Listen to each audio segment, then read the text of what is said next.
here at my place. Nice. There We're live. We're live. How about that? We're live. Yay! Awesome. Okay. Scott, should we go through the uncomfortable moment where we're sharing things out? Yes. Should we? Okay. Yes. This is what Al. This is literally like two friends sitting on a couch, hanging out, just chilling, talking music. Awesome. You know what I'm saying?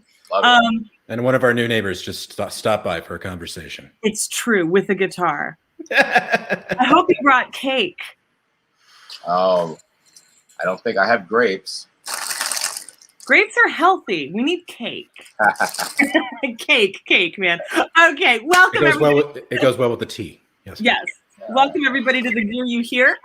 My name is Emiko. I'm sitting here with Scott, the pedal guy, who's my illustrious co-host. Before we introduce our incomparably talented, amazing guest for today, who I'm very proud to say hails from my alma mater.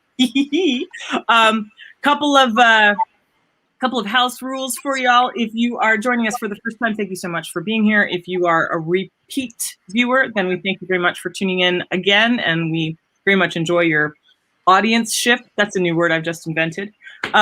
The Gear You Hear is an educational podcast dedicated to discussions about music creations, the life and the lifestyle of artists, recording artists, producers, engineers, tech designers. We talk about gear, but we also talk about what it is to use the gear in music creation. So it's not all tech all the time. Questions are 100% welcome. So if you're tuning in live, please do feel free to interact from the chat window, and we will read out questions as we can. We may not be able to get to all of them, but if you ask really, really good ones, we'll make sure that they're shortlisted.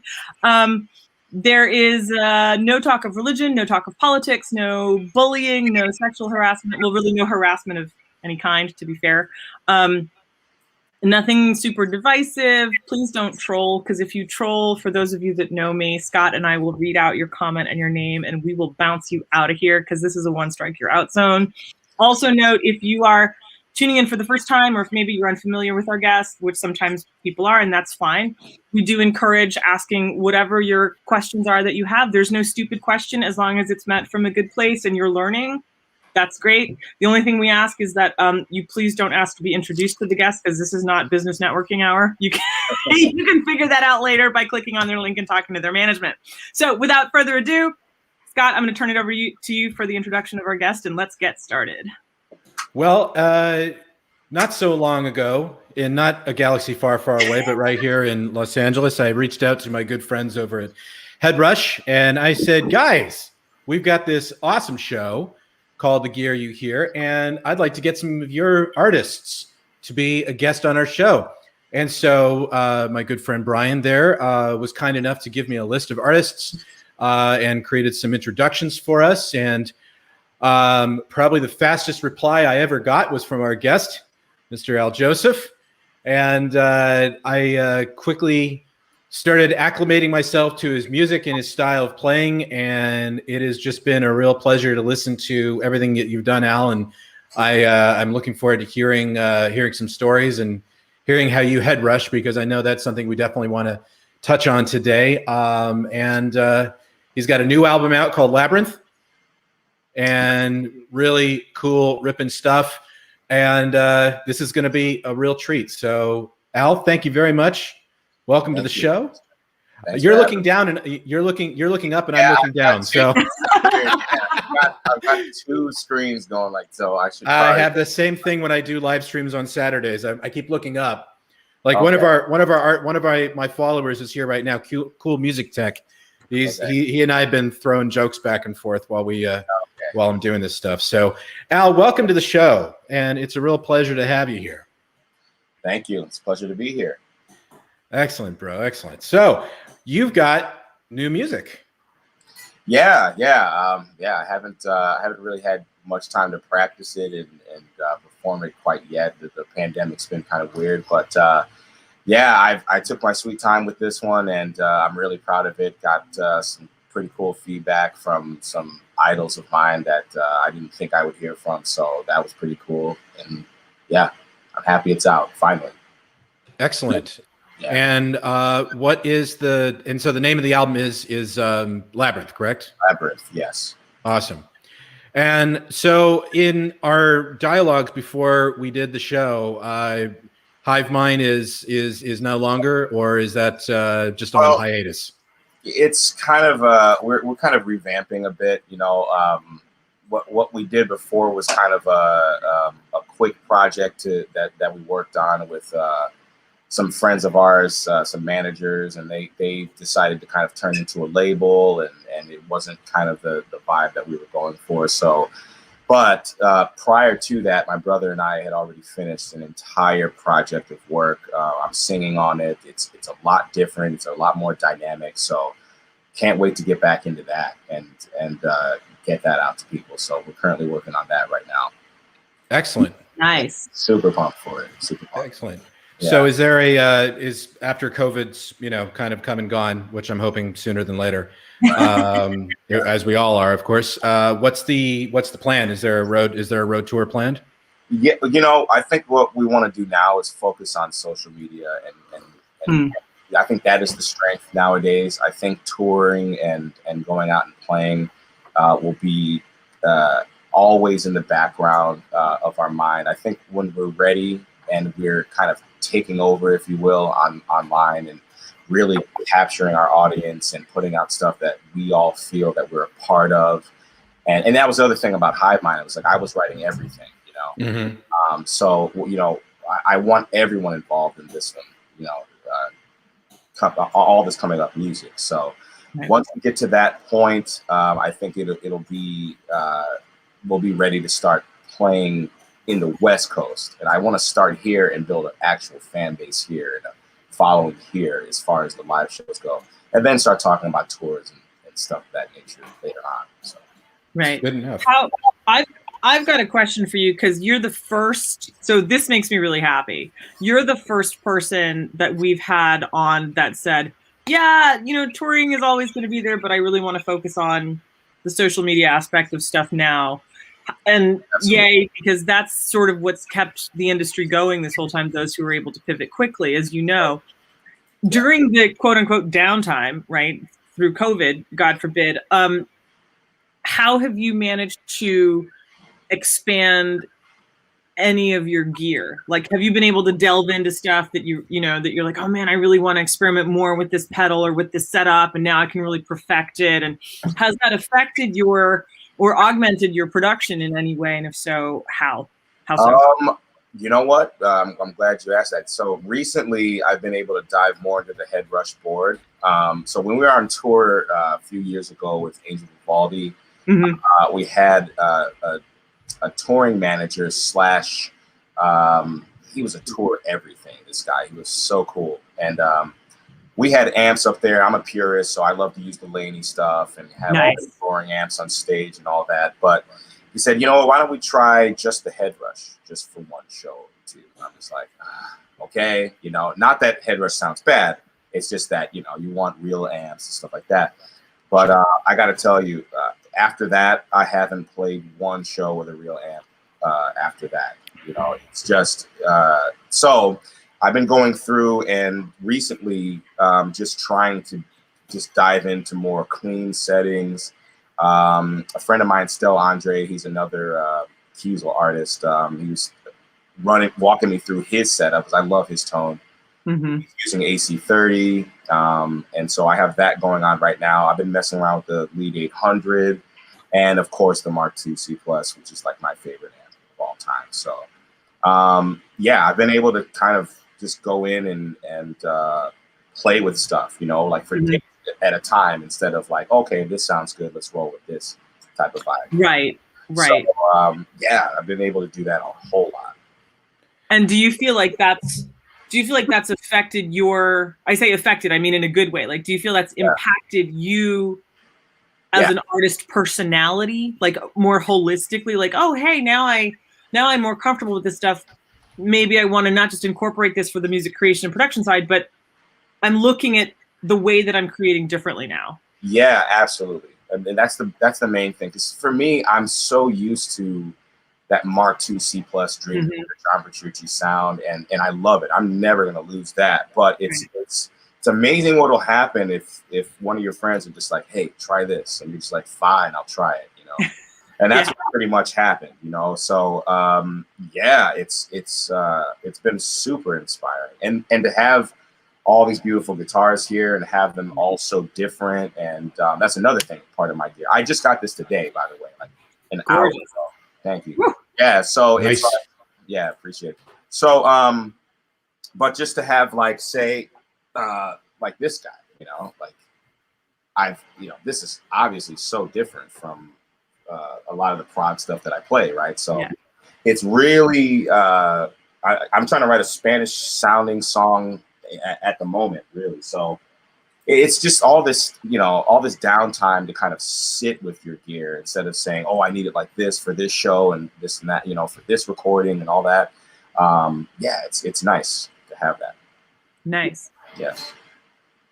Very cool. We have a couple of audience questions here that we should get to, because it looks like people are really they've been waiting for the Al Joseph minute here, which is great. Awesome. So Cool Music Tech wants to know, how do you keep inspired, and how do you feel the Headrush compares to most digital? He stopped at digital. I'm assuming he means to compare digital products. Yeah. I'll start with the Headrush question first. I think it's as good as anything else out there. I'm not one to kind of, you know, to be like, oh, this is better, this gear is better than this gear. I think when you understand, I have some videos on my YouTube page, by the way, if you guys want to watch this, but I have an understanding as to how to capture my tone in the studio. And to me, the gear that most closely represents that process wins for me. And these guys right off the bat, just it's just spot on with what I need, pretty much, in the studio, on stage. It's awesome. Nice.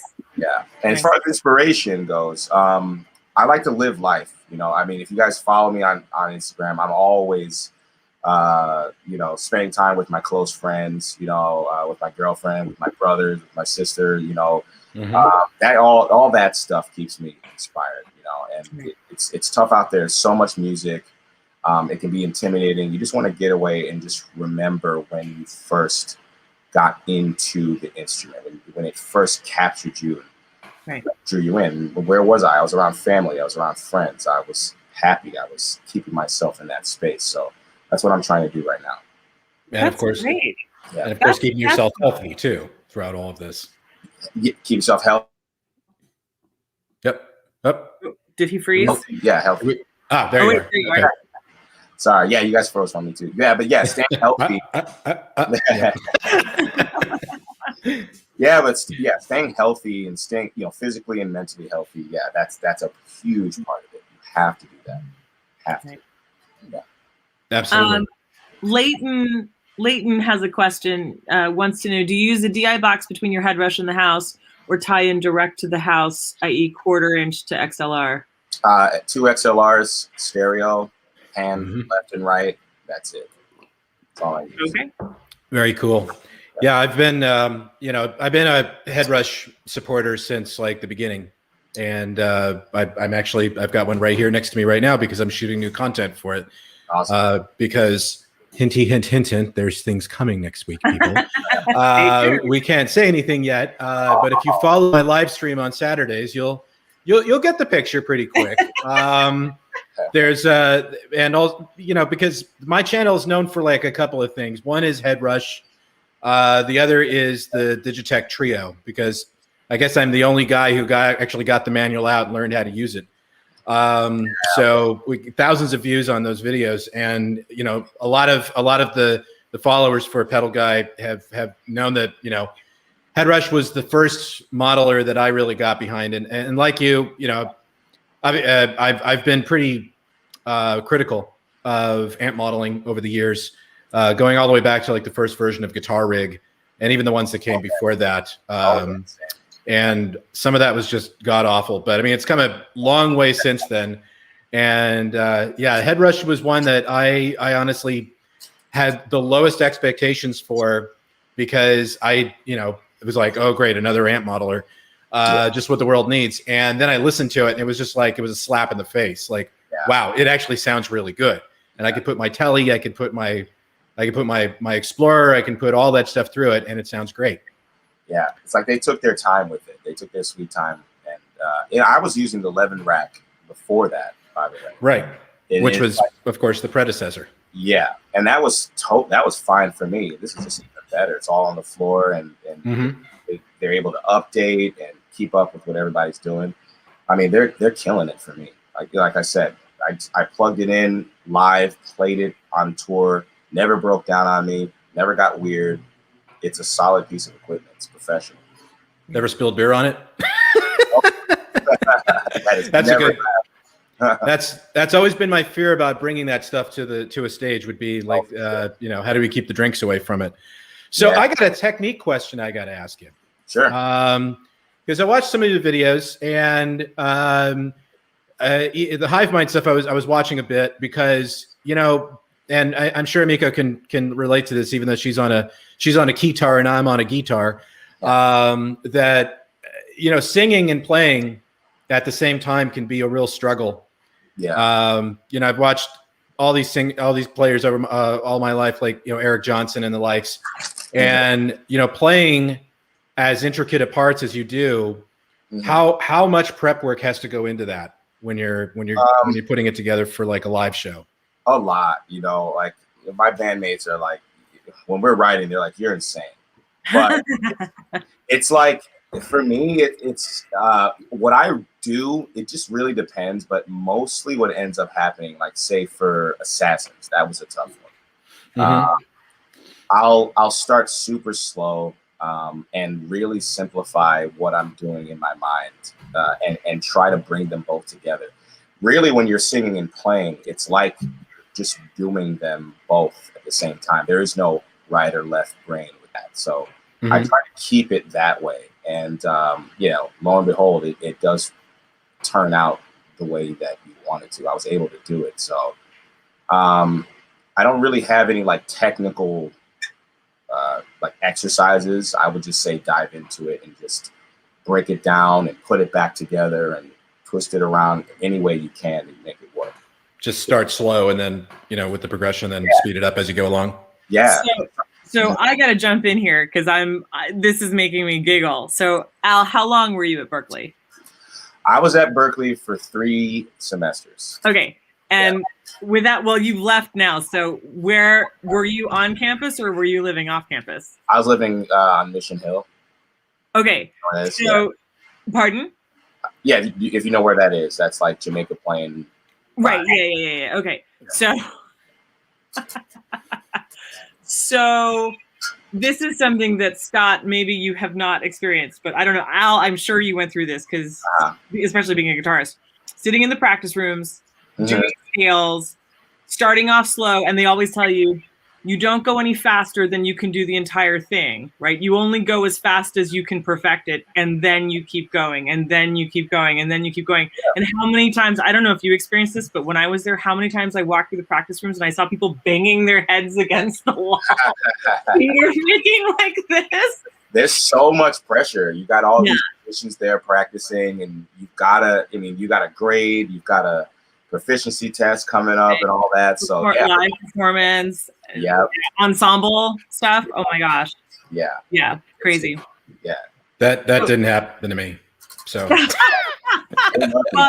I got the easy way out. But also unlucky, I guess, because I mean that's actually a good question for you, Al, is like, how do you feel the higher education has benefited you in terms of giving you a leg up technically, and I think from a position of having yourself armed with a certain level of focus and organization, right? Berklee really sort of, I think, gives you a lot of that stuff that you may not get. Maybe you get elsewhere, but maybe you don't. Like, how do you feel that's affected you in terms of where you are now?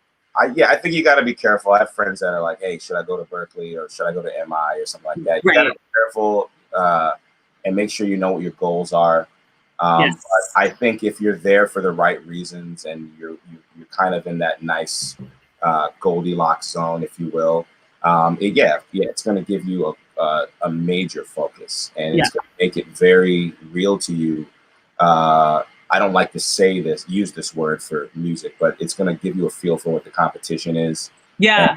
and how professional you have to be out there, and Right. how you have to network. Yeah. Right. Right.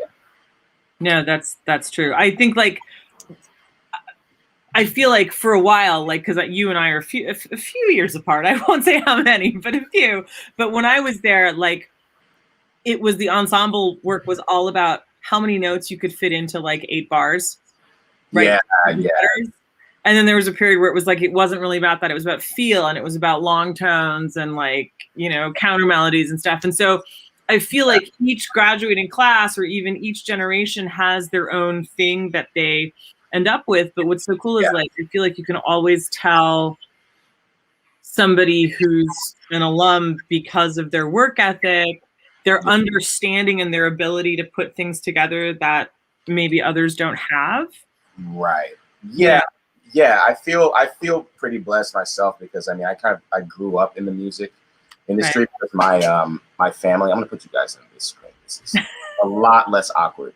We're being moved over, Scott. Do you think this?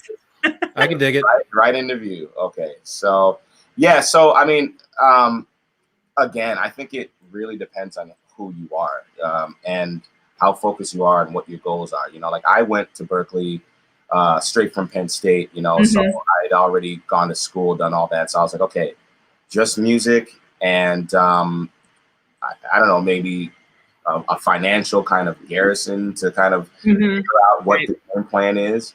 And, you know, thankfully Jam Track Central happened, and that was, you know, that's history, you know. So, yeah, you got to kind of know what you want to do. There's a lot of BS there. There's a lot of teachers there that are trying to get in your head, but it's like, I'm going to do what I want to do. And as soon as my time was up, I was already doing what I had to do. So I would just say focus on what you want.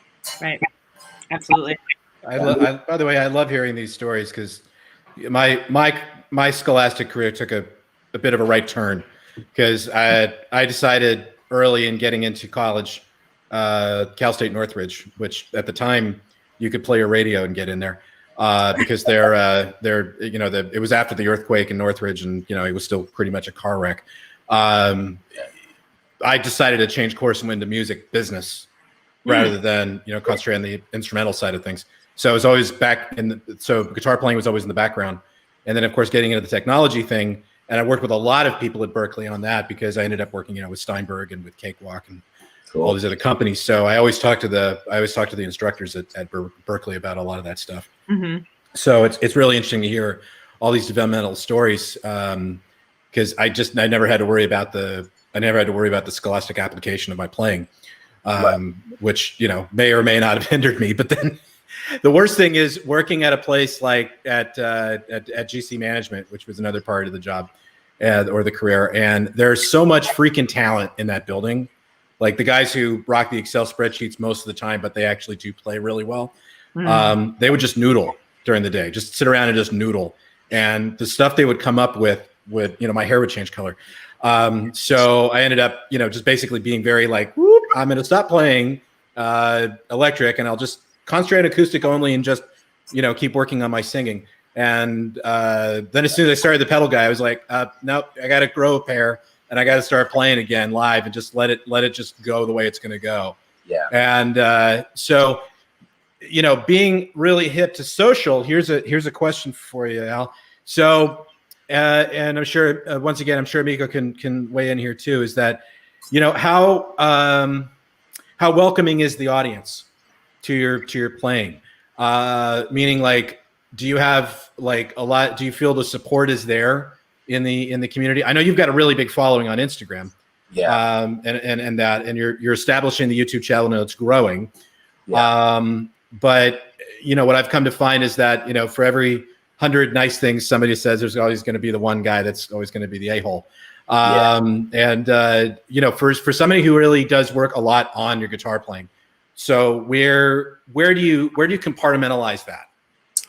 Yeah, I'm one of those people that just does not care. I mean, if good for you, someone's gonna say something negative, I might call them out on Instagram, because I know how my fans are. They're gonna be right there going, yeah, screw him, you know, or something, you know. So it's just, to me, it's kind of fun to kind of give some BS back to people. But all in all, deep down, I'm not doing this for anyone but myself. Right. You know, like that's where it started. That's where it's gonna end. So. Well, I think it's a good attitude. I think it's a really good attitude to have. I'll tell you, because the thing is that, you know, we're three people who have a pretty successful, you know, batch of careers here, and that's great. And what I've always found, and this is the one thing about a lot of artists that I talk to over the years, is that the one thing that's always holding them back, it's not their musicianship. Their musicianship is dialed in, and it's great. Right. Their problem is self-motivation, self-marketing, self-promotion. Mm-hmm. Yes. And the second you drop the ball on that, it won't work out, you know. Yeah. And so you've got to be like shameless, like right down to the and really stick to your core. Yeah. And basically not be willing to take any crap from anybody, which I'm glad to hear. That's good on your side. Yeah. I'm still getting used to that a little bit on my side, especially when I do a metal pedal. Ooh, those people. Wow. But in any case, you know, congratulations on that. You know, I think that's definitely the right attitude to have on that. Yeah, I appreciate it. Yeah, I have friends that are super critical of themselves, and that again, that's when it comes back to you know, mental and physical wellness. You know, if you're working on yourself, you really just don't have the bandwidth to listen to any bullshit. You know, you just don't. I mean, and it's a lot of us are so locked into practicing all the time and becoming the best musician and thinking that's alone is going to do something for us, but this is the real world, man. You know, people don't want you to win. Some people don't want you to win, and it doesn't matter. You know, you just got to focus on why you started this in the first place and just do it. And you'll see people fall off. People fall around you like flies. It doesn't matter. You know?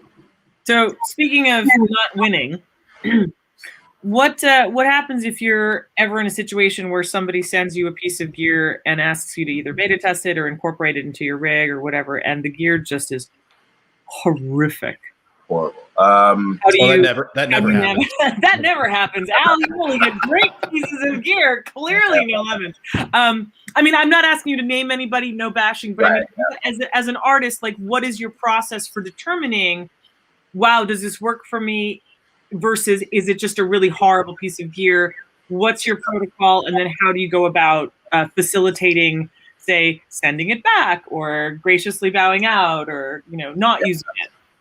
It would be like, for me, I guess, in my fully cognizant self, if I'm dealing with a really crappy piece of gear, I'm probably going to say, hey guys, this really isn't for me. If you're open to some suggestions, I'd be happy to give you some, and then, you know, send me a label and just send it back. Yeah, send it back. Yeah. Right. Good. Have you found there are certain things in pieces of gear that you have, because I'm sure you have sent stuff back, are there consistencies in what's missing for you? And like, have you been able to hone in on, gosh, as Al Joseph, the artist, I need these things. These are my top 3 things that I have to have in any component that's in my rig, and this is what they are, and here's why. Like, do you have a short list of that, or is every piece different for you? You know, it starts with the guitar, of course, you know, and if the guitar sounds great, plays great, then I'm looking at, okay, what am I plugging into? And like I said, it goes back to, can this gear make me feel like I've got as much control as I would, say, like in the studio with an actual amp? Can I dial it in? And when I turn it on every single time, is it there? Right. And yeah, so it's just that. And I try to keep it simple too. It's guitar, Headrush, or guitar, amp, and, you know, it's got to sound good. And from there, then we can throw in, I don't know, a chorus or something like that. Right. But, yeah. I mean, it's just simple guitar and my piece of gear. Nice. Cool Music Tech has a question for all of us, which I think is a great question. And let's pose this. He says, question to you all: if you have to replace a musician from a famous band, who would you replace? Now, let me ask this question. So, Cool Music Tech, are you asking if each of us had to take the place of that individual, or are you asking, I don't like that person, get them out, and who would you replace them with? Or are you saying, would we take their place? If you can qualify that, we can pose the question to Al and play this round robin game. Apparently, let's see I'll just go ahead and just and make an assumption of what he means. Okay. And I'll just give you my answer because I'm never going to replace any of my favorite musicians. But if Alex Lifeson was to start wearing a cape, I would love to be his cape because I would probably hold on to him for dear life, so I could just maybe through osmosis just maybe get some of his talent in my fingers there. Him or Jeff Beck, one of the two. I would probably say, because I always tell people, if you want to change your life as a guitar player, you got to see Jeff Beck just once. Right. Okay. Oh, so he said as a stand-in musician, so it would be okay. Well, there's your answer from me. So okay. Onwards. So basically, what band do I want to play for? Pretty much, if you ask me. I guess so. Oh man, you know what? I would love to play for Dream Theater for like 3 or 4 months. Oh, nice. I can understand that. And then your fingers would fall off. Yeah, I would love to see how that would push me, big time. Wow. Not that I can replace John Petrucci. I'm just. No, but you could play with him in addition. That would be so amazing. Yeah, that would be crazy. Yeah, I'd love that. That would be great. So for me, this is good. People are going to hate this answer, but I'm just going to say it. I'm a huge King's X fan. Yeah. But here's the issue. They're such a toughy trio of tremendousness. But honestly, I feel like Hammond organ goes with anything, and as a Hammond player, I feel like King's X could benefit with some Hammond organ. So Ty, if you're listening, ring ring. That would be an interesting one, wouldn't it? So cool. You know? That would be a good one. It just, I just love it. I could never replace anybody. Yeah. At all, ever. Yeah. I think it's about I always wonder. Replacing. I always do wonder though. Like I saw Satriani a few times on the last few tours, and he's got his rhythm guitarist next to him, and I wonder how much that just drives him crazy because he never gets to solo, and I'm sure he's a really accomplished guitar player, the guy who's backing up Joe, because it's Joe's show, And I'm just thinking like, oh God, I could just play like one single note. Could you just like get one single note? No, it's always got to be chords. I always wonder how itchy is on the strings there. Because that's how I would be. It was like, just let me get one note in, Joe. Just one note, man. I'm sure he's learned some of his tricks too. He probably want to get up there and do a squeal or a dive bomb or something like that. I'd love it. Hey, by the way, that's another thing too. I noticed that, especially on Labyrinth, that I recently got back into using the tremolo arm, and so as soon as I put that on my guitar, I'm dive bomb central, and there will be a reason for that next week with the with the update on a certain product. Okay, that wasn't McDonald's. That was just but sorry, I do get a little goofy on the show. I'll take credit for that part. But one thing I noticed on Labyrinth is you have a very nuanced approach to using the tremolo. It's very reserved. And I love how hard is that to contain yourself? Because if I had that guitar, believe me, I'd be like, how fast can I dive bomb? Now. I want to get more into it. I really do. I'm working on a solution with the guys at Kiesel. It's not any one company. When I was with Ibanez, it was the same thing. I'm so scared to really use my tremolo because it's just the way that it's the tuning thing that goes on, and I kind of use it. Yeah, I use it sparingly, and I like to use it that way, just a little bit of dips and stuff. But that's actually something that I want to dive into. That's something I want to do more. Joe Satriani squeals and all that stuff. I really want to do that. But yeah, I'm just afraid my guitar, by the time I bring it back up, it's going to be in like A flat or something, something crazy. So yeah. Not that it's totally interesting before, but Well, I can totally understand. It's never a perfect thing, whether you're working with a locking bridge or whether you're not. Yeah. Like I've got a Yamaha here with the locking bridge, and it's a Kaler, so don't be hating.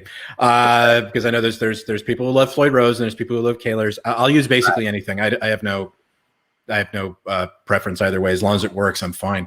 But yeah, one dive bomb later, and I'm done for. So it's time to switch over to the Explorer. So I'm actually looking forward to getting the Washburn stuff in here pretty soon, so I can do those for demos, because we're going to be a Washburn dealer now. So yay! Cool. Awesome. I got to hang out with Nuno Betancourt once, so now it'd be cool to actually play a Nuno guitar. Would be fun. Yeah, I don't know. I have to figure it out. I mean, I don't know. Did you figure out any kind of solutions to that, or maybe a rain dance before I played a song or something? I don't know. Before, yeah. No, you know what it comes down to? It just comes down to just making sure the strings are really stretched out well. Not totally broken in and grungy, but just stretched out well. And the other thing too is just if you're working with say my Strat back there, I'll use the tremolo on that too. Just got to put a little graphite in the nut, and also locking tuning heads. Planet Waves makes these locking tuning heads that work really, really well. They actually cut the excess of the string off as you're tuning up. Yeah, and then it's locked in. And there's times where I have an Epiphone Strat, which is all burned up a la Jimmy, and I'll have to have that on sometime. It's packed away somewhere in storage there, but that thing, you could beat it senseless and it won't fall out of tune. I don't even know how that's possible, but it was my second guitar, and just always behaved itself. So nice. Been lucky. Yeah, I'd love to ask Joe or one of these guys, how do you do that and then have it stay in tune the rest of the show, because he does a lot of that. And that he does. I'm just like, oh man, I wish I could do that, but man, I don't know. He had this awesome guitar at the. It was during the Super Colossal time when that album came out, and he did a show at NAMM, and I guess Ivan has made him a new guitar that had the album cover on the guitar itself.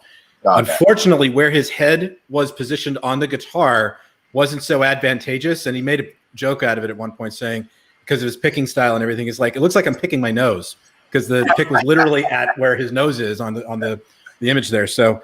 Screen printing, yay! Yeah. Wow, guys, I'm sure they were like, oh damn. I gotta ask some more gear questions, but Emiko, I know you've got some questions. I can see it in your eyes. I had a question about cutting the record. What was your favorite part about making the new album? If you could narrow it down to one. That's a good question. One thing. Okay. There's a few. Or what was the most unique, memorable thing? One was the solos, because I felt they were a bit higher level, and I'd locked in a program for myself even. So I feel like I'm proud of that. And oddly enough, the mastering process. Really? Yeah. I had so much fun hearing it just blossom and just going through different sets of masters and finally it to where I liked it. So that was fun. Exactly. Yeah. I actually have a follow-on question now that you talked about the solos for a second. I work with, so as a keyboard player and as a producer, I work with a lot of guitarists who fancy themselves proficient guitarists. Some of them actually are, and some of them are still on their journey, is a nice way of putting it. Well, I mean, come on now. I'm with you. What advice do you have? And I know some of them are actually watching this right now. So what advice do you have for people that when they solo, they feel like they have to predetermine their solo? They write it out first. They practice. This is going to be the solo, as opposed to it coming out organically, right? There are people that plan it out, and then there are people that just let it rip. Yeah, a lot of people think I improvise my solos. There's just no way I improvise that. So I don't improvise. That's why I'm asking. I was like, I need to know this. Well, one of my best friends is I've known for a long time is a classically trained violinist, and he always says the stuff that you do is more like kind of what we do, right?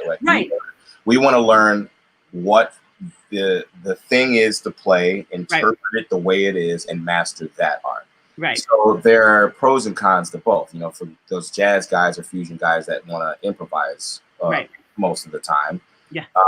You know, there's that. So I feel like a lot of them should work on expression and work on really hearing all the nuances and emanating that. So that's, and then again, for me, I'm working on fretboard visualization. I'm working on improvisation right now. That's a big part of my life right now that I'm just sitting down and working on. So I'd love to have both, but I favor having the interpretation and just getting that whole thing down, like blues players, you know. Right. Yeah. So I would say I think it's all about interpretation first. Then when it comes to noodling and improv, you know, improvising all that, then it'll come out the way they want it to. Okay. Last follow-on question to that, and then Scott, I'll give it back to you. Oh no, I love where this is going. This is great. You mentioned that you got some feedback from some of your guitar heroes, people that you look up to. Do you have you don't have to name them out loud if you don't want to, that's okay. But do you have either like a favorite piece of feedback that you got or something unexpected that you really thought, oh man, this person's never going to get back to me, and then pow, there it was? Yeah. No, it was the first one was Rusty Cooley. We went on tour together a couple years ago, and he texted me. He's like, "Yo, dude, like, you know," left me this big message. I was just like, "Oh my god!" I was like, in tears. Right. And then Joe Satriani got on Instagram one day, you know, and said something, you know, and I was like, "Wow, okay, I'm doing the right thing." Sometimes. I've done 3 albums so far, and I realized I got to put out more music, way more music, and that's another thing that's coming up. But it was just good to hear that, and of course, my favorite modern player, Marcos Foley from James band.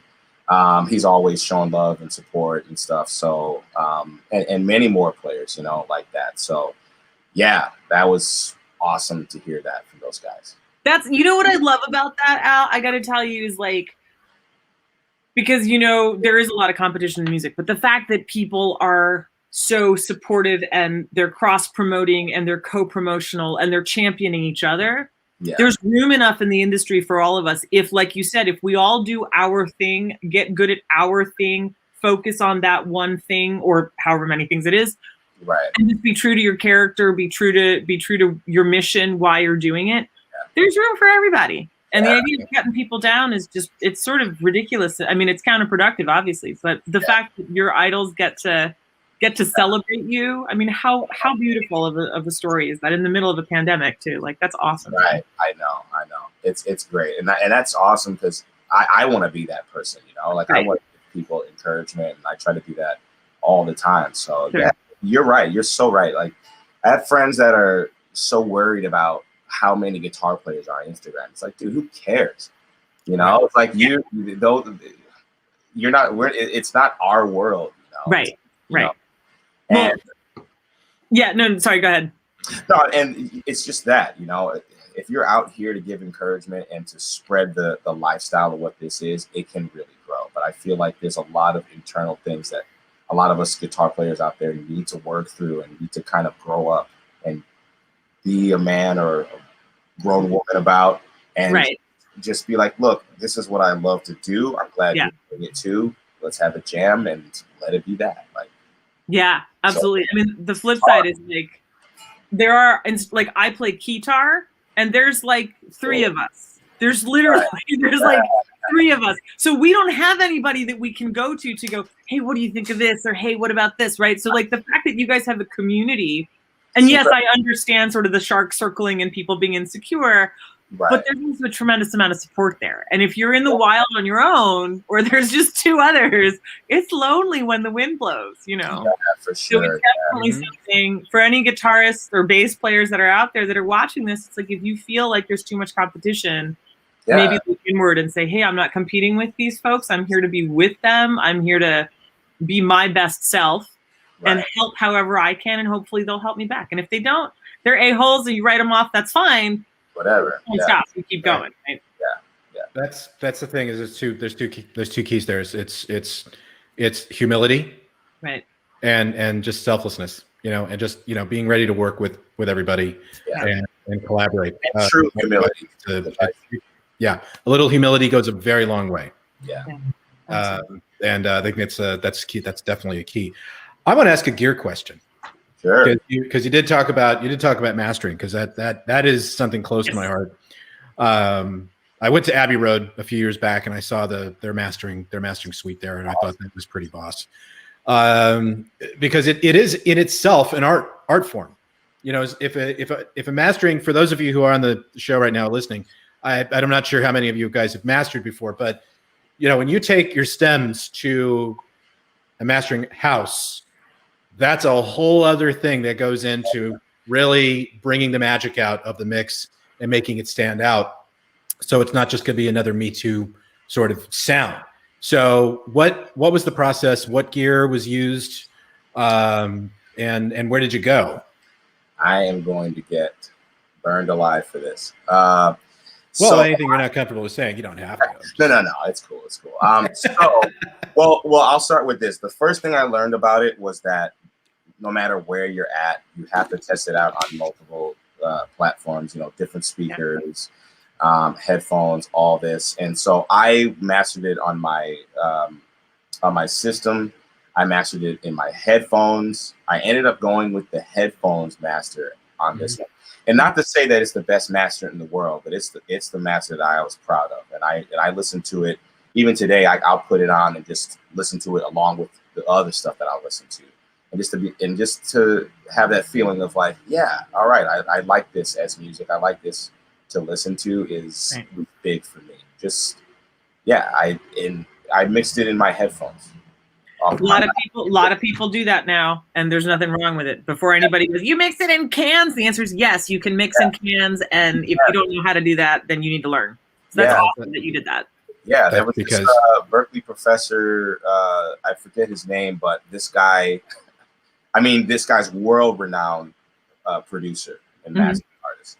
And I heard that he mastered in his computer monitors, like these Windows, old PC, like little rectangle things, So I mean, there you go. You just have to have the ear for it and just reference. That's right. I've just to throw a gear out there real quick for those of you who are not in the know. One of those, if you can actually find these speakers out there, are the NS210s from Yamaha. I mean, those are those are the NS10s. Those are the flattest, ugliest monitors you'll ever hear in your life. Yep. But basically, if you make it sound good there, it'll sound good anywhere. I also noticed you have LSRs in the back there too. I noticed that on one of your videos, and those are the LSR2. I think the 305s, the JBLs. And those are really great. I actually helped tune those a long time ago. Awesome. But with the whole mastering thing is that here's the news flash. Most people listen on their headphones, kids. So it's kind of obvious that that's the way to do it. But I've been in 2 mastering sessions with 2 different artists, and one mastered, and this guy mastered like Judas Priest. He masters a lot of really heavy stuff. He did like the last Faith No More album and all that. And he masters at such a low volume, and the room that he works in is so small, and it's acoustically treated. It's not much larger than a closet, really. But he masters at such a low volume. You're wondering how on earth could you possibly hear everything? But he's so finely tuned in there that he was able to make very intricate little adjustments, and thus also he saves his hearing. Wasn't that wonderful? Yeah. And then the flip side, and I won't say who he is, but he's stone cold deaf. And the reason being is because he is in front of speakers that are not as big as the Ocean Way speakers. I don't know if you've seen those before, but those will make every part of your body shake when they get going. But something very similar to that. And I would ask him a question. I'd have to ask 3 or 4 times because he couldn't ever hear a bloody thing I was saying. And his mastering list was like a mile long. So it's really funny how there's not really a middle ground, but I think the headphones are really beginning to become that middle ground where you can master here pretty cleanly. Using computer speakers is not a bad idea at all. As well, because, you know, again, you're going to hear all of the problems because 90% of your audience is going to be listening on those. I mean, the fact that the people listening on this drives me crazy. Right. You know, Emiko, I think, can relate here because she's got she's hi-fi girl on she's that hi-fi girl on Instagram. So hi-fi is a big part of her life, and it drives me crazy how people just don't take a second to really enjoy music. But I'm hoping that they will in this whole thing. But on the gear side of things, what programs, what DAWs are you using in your system? Because I think that's the one thing I definitely wanted to touch on there. So I just left Pro Tools, whether they notice it or not, but I just got sick of using Pro Tools. But I like to mix in Pro Tools. Yeah, I mean, I'm so done. So I right now I'm using Logic. Hey, there you go. That makes me very happy. You know, I was telling my bandmates this, like, because they all use Logic. And they've been telling me for years. And I'm like, I never realized over the last 12 years of using Pro Tools how much it affected the joy in creating music on it. Like, I mean, and I'm not shitting on Pro Tools. I think Pro Tools is a great program, but it's just like that little thing, even to like clicking on it and waiting for it to boot up. It's like, I gotta do this again. You know what I mean? So like, for me, I know what you mean. Yeah. So, I think we're all heaving a huge sigh of relief here. It was just the prestige, you know. I did it because I'm like, oh, my favorite artists are using Pro Tools, so I'm gonna use Pro Tools. And I'm so happy to get away from that. But I use a lot of Steve Slate stuff. Good choice. Yeah. Oh man, his stuff is amazing. Steve's a great guy. Yeah, his stuff is awesome. Cool. Yeah. So yeah, I met him like really briefly at NAMM. He needs to put a little decaf in his diet, but he's just a wonderful guy.